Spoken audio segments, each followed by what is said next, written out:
Okay, so it's been a little while. Uh, welcome back. These are my revamps of the LEGO Hero Factory 3.0 or Savage Planet Heroes.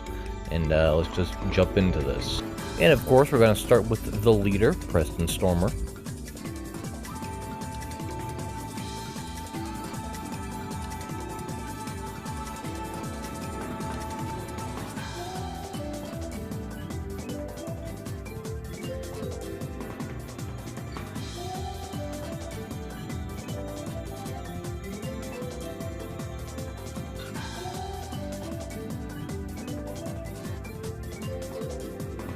Something I really tried to do with this figure is to keep the entire thing bulky. I went and upgraded the weapon from a 2-spiked weapon to... I intended it to be a long blade like a rhino horn, but it just kind of ended up being 3 claws, but I still think it looks pretty good. And I'm just overall very happy with the way that this figure in particular turned out. I can't quite put my finger on it, I just really like the way it looks. And here we have Inferno 3.0.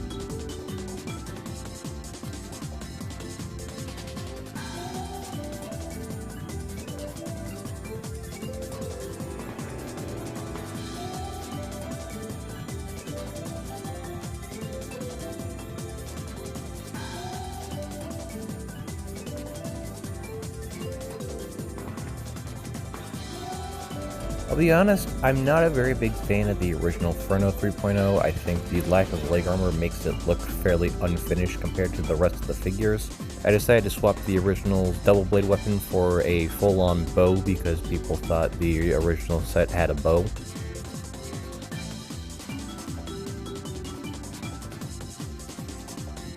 And just for a little extra detail, I decided to attach a quiver with some spare arrows.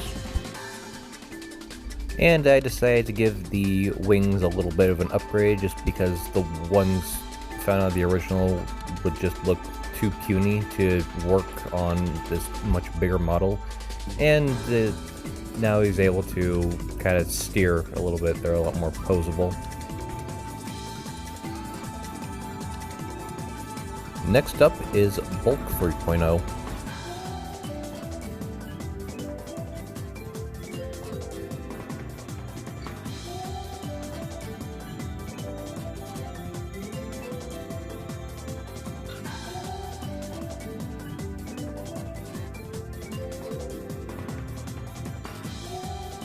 So while I think the original Bulk 3.0 is actually a pretty good looking set, my main issue with it is that it's called Bulk and it's one of the skinniest figures in the wave. So I decided to drastically armor up mine with some upper arm armor, a lot of the armor piece add-ons, and much bigger weapons, as well as swapping the black out for gunmetal just because that's a consistent thing I've done with the rest of my Bulk figures.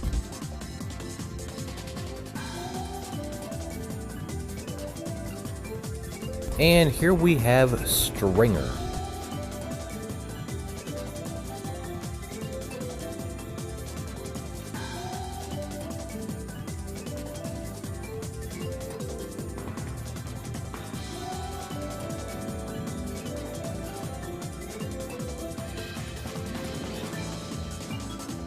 So the most notable thing I did was swap out the dark yellow with transparent orange, just because that's what I've done with my other Stringer figure. One of the main things that I'm pretty happy with is the way the weapon turned out, because it's a very similar look, but I didn't have to sacrifice articulation or his hand. I just swapped that main piece out for one of the beast feet. And I'm also pretty happy with the way the shoulders turned out, with one of them being a breakout shoulder pad and the other one being a Star Wars shoulder pad. And here is Next 3.0.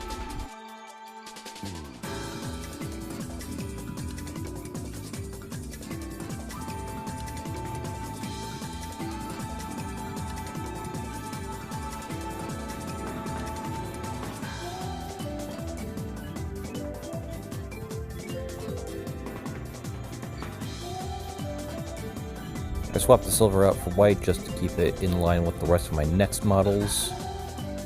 I swapped out the weapon for a little more of a custom design, just because I was using the same design on bulk, and this design doesn't sacrifice a 90-degree arm movement, and I also swapped out the right arm for a piece without a ball joint because it just looks a little awkward on the original set. Here we have Raka 3.0.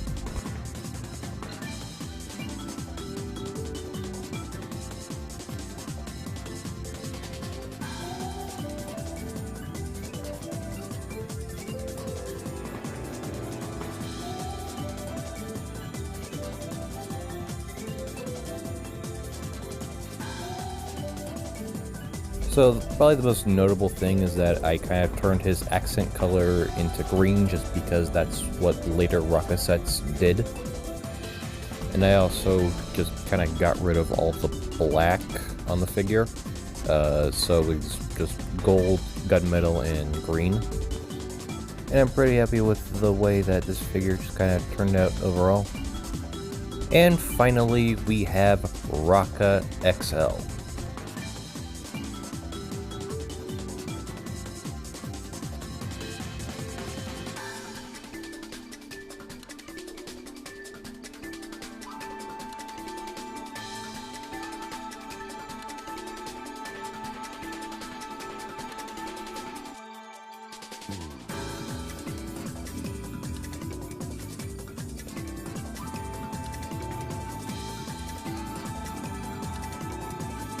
Personally, I'm not a very big fan of the original Raka XL. I think all the spikes just give it a very messy look, and a lot of them fall off very easily.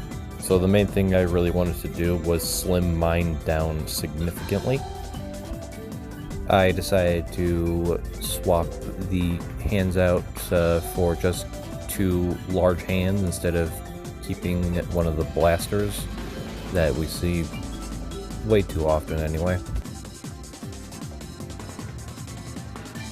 I also decided to just go for a pure CCBS build because Raka XL has this bad support system that severely limits articulation, which it doesn't even need to do. Granted, it's not as bad as Firelord.